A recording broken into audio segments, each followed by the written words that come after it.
Welcome to GN and 10, a bite-sized podcast brought to you by the International Society of Glomerular Disease.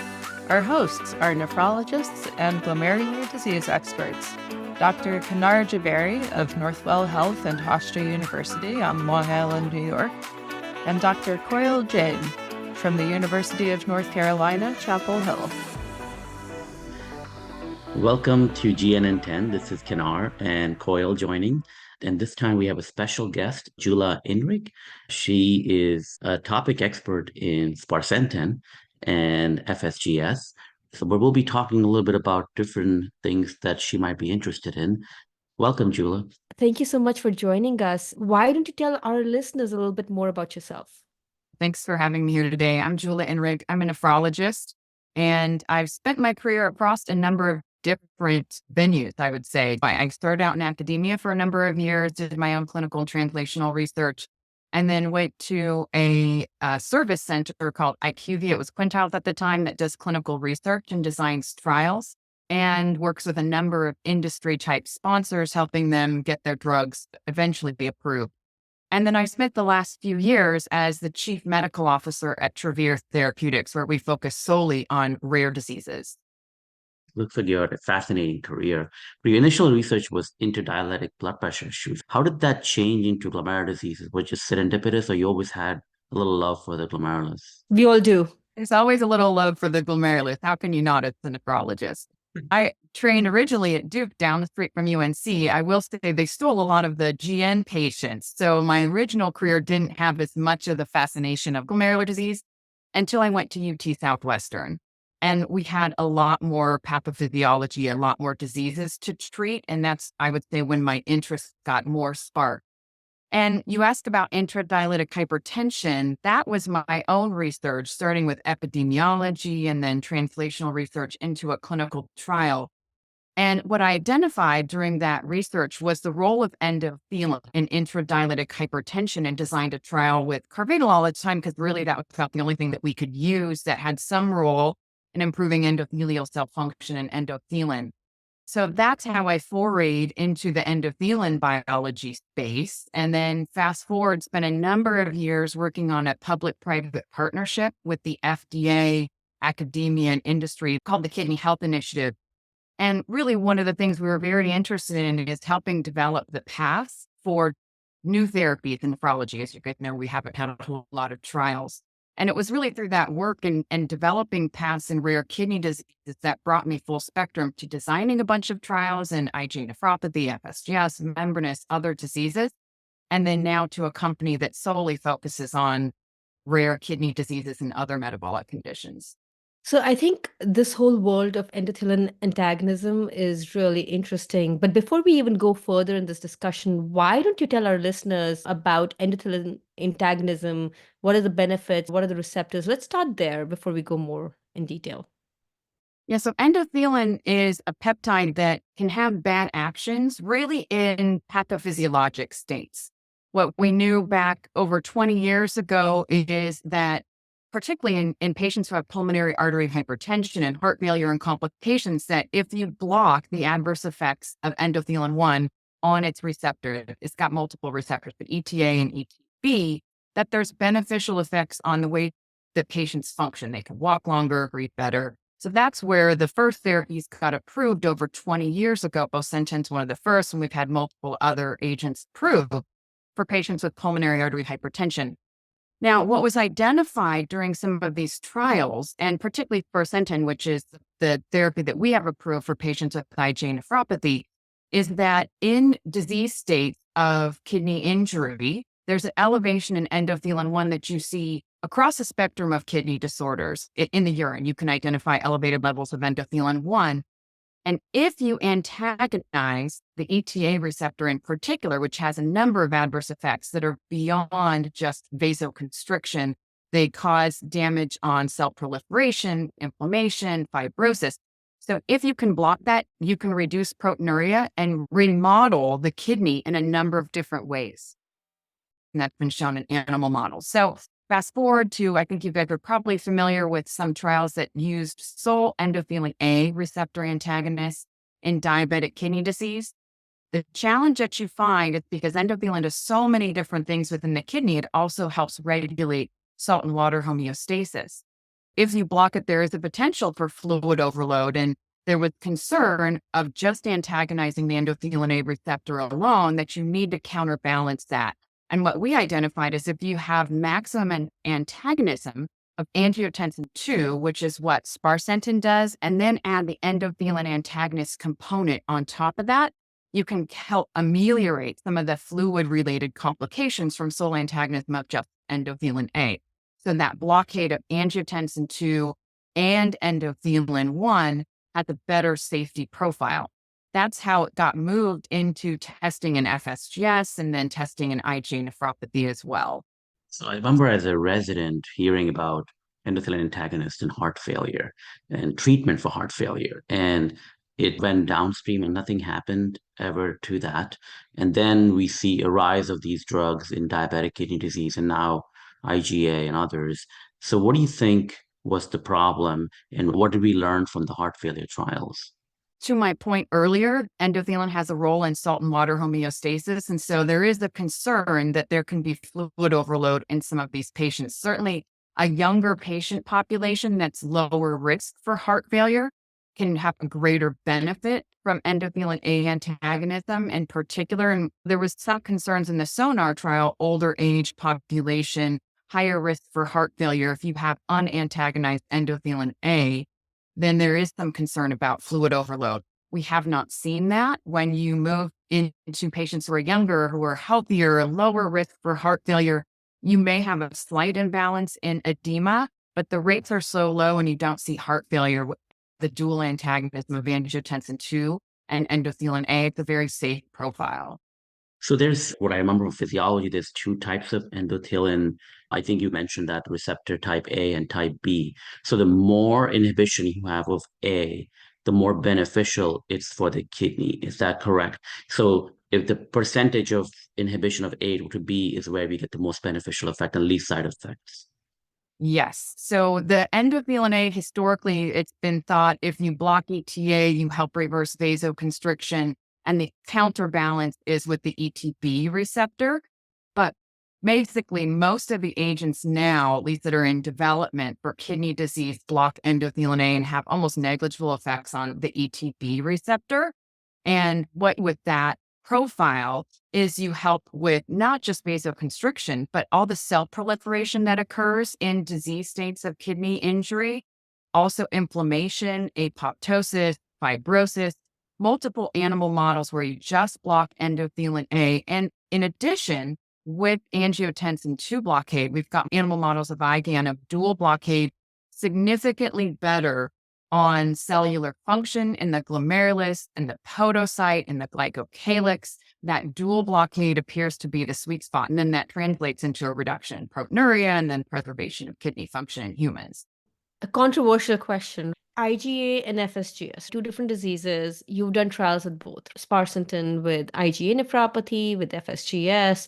And while it reduced proteinuria with the FSGS, it really didn't help with the GFR decline. In that study with IgA was a little bit more beneficial, especially with the proteinuria reduction. Why the differences? Well, it's a great question. And I would say for the two trials that tested sparsentan in IgA and FSGS, there's a reason why you see a different effect on one of the endpoints, which is eGFR slope.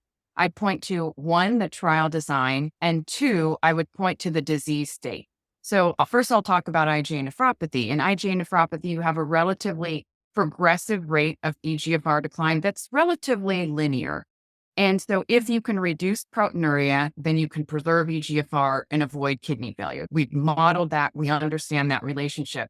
And true, when sparsentan was tested in patients with IgA nephropathy, you had a 50% reduction in proteinuria. Now, the trial was designed to compare against a max dose of irbesartan, and we got almost everyone up to that max labeled dose. We didn't have a washout as well in the PROTECT trial where we tested sparsentan versus irbesartan.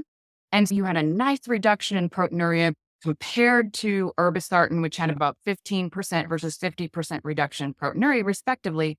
That translated into a more stable eGFR. And that benefit accrued over time. And you can imagine that because both drugs have a slight hemodynamic effect. And then what you should see is flattening of eGFR. And that's what we saw. At year 1, there was a 1.7 milliliter greater preservation of kidney function with sparsentan versus irbesartan. That increased to 3.7 milliliters greater eGFR at 2 years with sparsentan versus irbesartan. Now, linear progression, no washout in the PROTECT trial. Now let's go to FSGS. FSGS, we recruited kids down to age 8, patients with normal kidney function and hyperfiltration. I would say hyperfiltration is part of FSGS, similar to diabetic kidney disease, where you give a medication, you reduce the blood pressure, you are going to see an acute decline in eGFR. We had patients with GFRs up to 200 and greater in this trial, and kids. We had a washout and then compared sparsentan versus irbesartan after washout. Now, it was great. We saw a 50% reduction in proteinuria in patients with FSGS with sparsentan. However, we saw a greater than 30% reduction in proteinuria in the active comparator irbesartan arm. So that differential treatment effect wasn't as great as what we saw in IgA nephropathy. The other thing that I'll point out is because of that washout, we had a fairly large acute decline in eGFR of about 4 milliliters in the first 6 weeks. They continued to have a slight decline. That didn't reverse until about 12 weeks. Now, what did we see on eGFR, our endpoint? We did see a favorable preservation of kidney function that was not statistically significant after that acute effect, about a 1 mil benefit per year in chronic slope. And at 2 years, they had overall about 1.8 milliliters higher eGFR on sparsentan versus irbesartan. However, again, not statistically significant. Part of that because of the differential proteinuria effect. We were underpowered based on the treatment effect that we saw in proteinuria. And then high variability. When you have a large acute decline, that's really hard to overcome in 2 years. And even if you believe that a 1 mil per minute per year is comparable to what we saw in PROTECT, the standard deviations and the variability around that estimate, much too large to be able to show a statistically significant effect in FSGS. But the one nice thing is we saw multiple things that were favorable beyond proteinuria and non-significant preservation of eGFR, but the composite kidney failure endpoint as well was similar across both trials and avoiding that composite of 50% decline in eGFR, kidney failure, dialysis, or death. So just thinking about what the bottom line is, right? Lots of data for our listeners. But in my mind, it sounds like sparsentan is something that you could use for IgA, and have used for IgA nephropathy, but the data is not quite there for FSGS yet. Where are we headed with FSGS? Are you pursuing more trials? I want to just interject though before you answer that question, because I think that there is some room for sparsentan and FSGS. I think the problem is the heterogeneity of the disease itself. Were you dealing with portocytopathies, true portocytopathies that are immunologic, or are you dealing with FSGS that is kidney disease that's burnt out?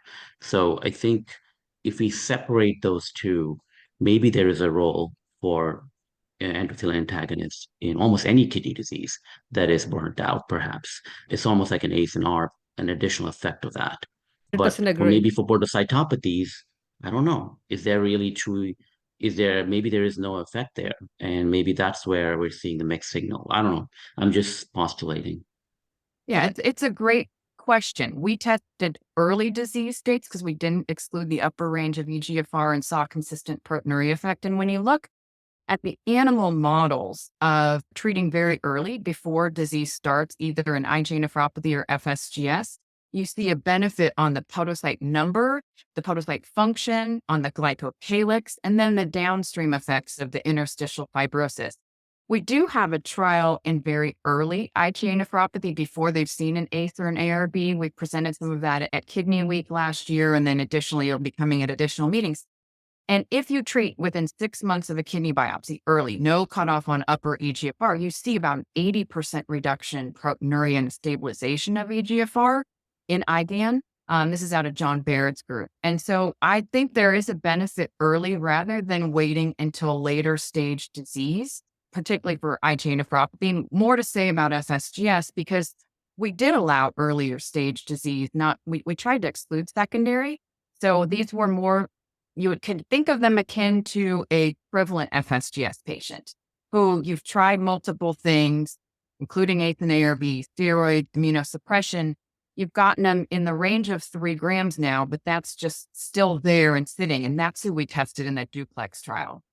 Now, Koyal, you asked specifically about where we're going next.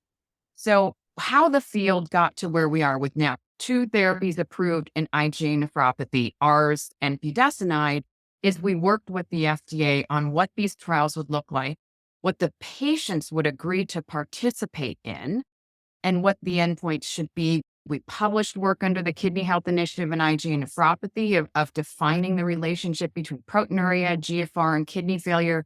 We had a similar project that's still ongoing under the Kidney Health Initiative, defining the endpoints, what they should be in FSGS, knowing patients won't participate in a trial beyond 2 years.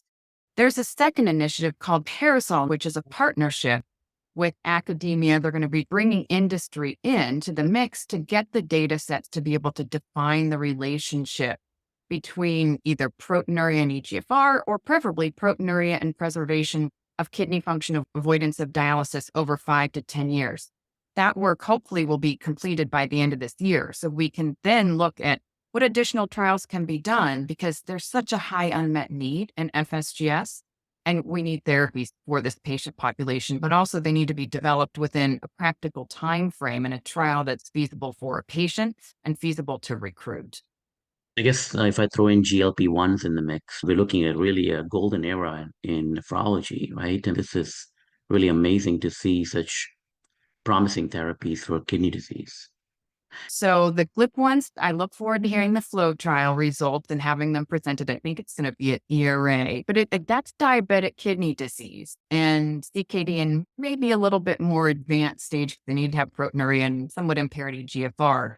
Whether they'll be beneficial in some of the rare glomerular diseases, hard to say. But I do believe that we are moving into an era of combination treatment where you want to maximize the benefit for patients, whether it's a GLP-1 and DKD or a dual endothelin angiotensin receptor antagonist and IgA nephropathy. We are likely going to need combination to get patients so that their rate of eGFR decline is less than 1. We know from the RADAR data in particular that IgA nephropathy patients, most of them are going to face kidney failure in their lifetime.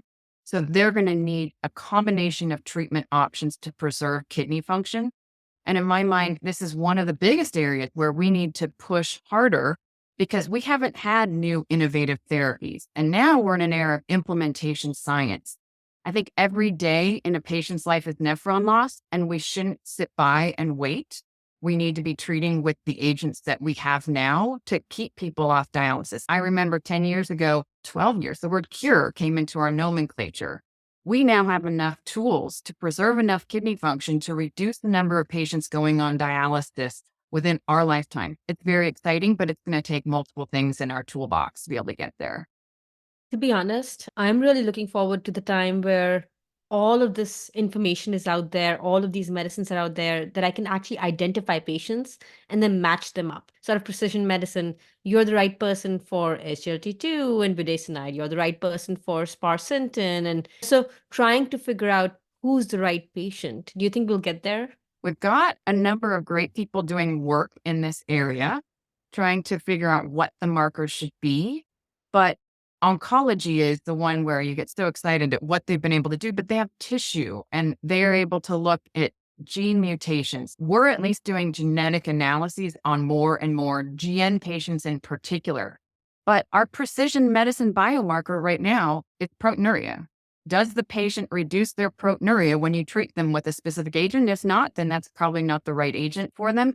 It's really hard to use eGFR decline because it's so long to see that effect. The other thing we look at is hematuria and how all patients are responding overall. But I think it'll be a number of years before we get to knowing exactly which patients respond to what therapy. And look at cardiologists, they use it all. 25 years ago, I was in the ICU and algorithm-based medicine, and there's your aspirin, your statin, all the other 2B3A antagonists and Plavix, and they don't stop the treatment because they know that what you can do that benefits arterial health in general, the thought for cardiology, is going to benefit the patient over the long term. But it's a great question. I would love to know that we don't have to use tons of medicine. Polypharmacy is hard for patients. But especially for geriatric patients, right? Our patients are getting Yeah. older, and polypharmacy for that patient population is really hard. I understand that. Yeah. And that's why I like sparsentan, because you're going to stop a pill and start something else. That certainly can help the mindset of it's one less pill. I want to just go back to some of your older work and kind of highlight what has happened in the last few years. One of my favorite articles by you was in AJKD that showed that nephrology has the least clinical trials of all subspecialties. You think that the formation of KHI and this partnership with industry, patients, academia will eventually make the change, and maybe when you redo that study in 20 years, we probably won't be as far behind oncology and cardiology. Well, thanks for bringing up that paper, because we did redo that analysis 10 years later. It was probably a little too early. We looked at the ERA's preclinical trials a couple of years before Key was formed, and then 2014 to 2018, and looked at a meta-analysis of clinicaltrials.gov. And it was Reem Mustafa. We did that work with some of her fellows as well. And we presented at ASN in 2019. We did see an increase in clinical trials. And the important aspect is the quality of the trials as well, that they were blinded, more large-scale clinical trials that were being done. And then we also saw more glomerular disease trials. So we started to see that early uptick, which I think was a lot of the output from the Kidney Health Initiative. We need to do a later data cut, to your point, in 20 years and see how much better we've done. We definitely need to do that. The other thing I'm really interested in is if we've got all these great therapies and we're using them, we should see the prevalence of end-stage renal disease, particularly due to some of these diseases, go down over time.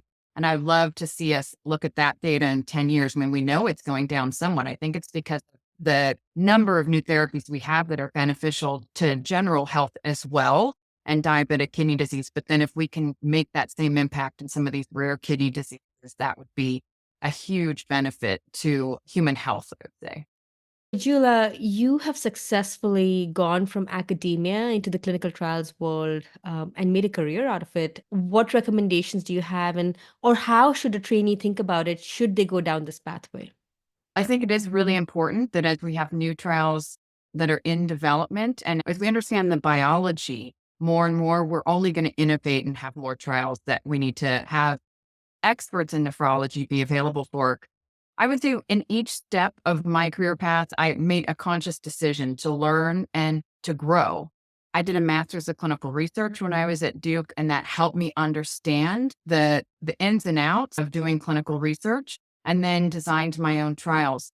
The hard choice is to leave behind your own research in academia.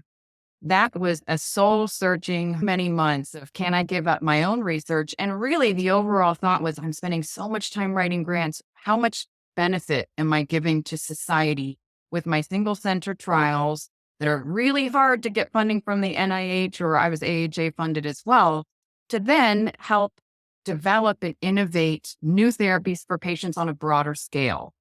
And for that step from academia to really helping support many different sponsors, because I was what's called a clinical research organization, I felt like I could have a bigger impact on society using the skill set that I had to be able to help innovate and get new therapies to patients. I will say the other hard one is to go to one sponsor. How do you pick all the babies that you love, all the amazing things that are in development, and then move to just one company, not working with every company? But I really felt like the error in all the work that we've done over the many years to get new therapies, we really do have to have patients take them. And that was the choice that I made, was to make sure that we have these therapies that get to patients so that we can change the future trajectory of kidney health. Dr. Inrig, this has been really fun and fascinating. And to be honest, this is a wonderful time to be in the field of nephrology. I often tell my trainees, this is where you should be. There's so much happening and there's so much potential and opportunities for the future. But thank you so much for joining us and helping us understand the endothelin antagonism world better. Thanks for having me. This was fun. This has been GN in 10 from the International Society of Glomerular Disease. You can listen and subscribe wherever podcasts are found, and tweet at us at ISGD Tweets. Thank you for joining us.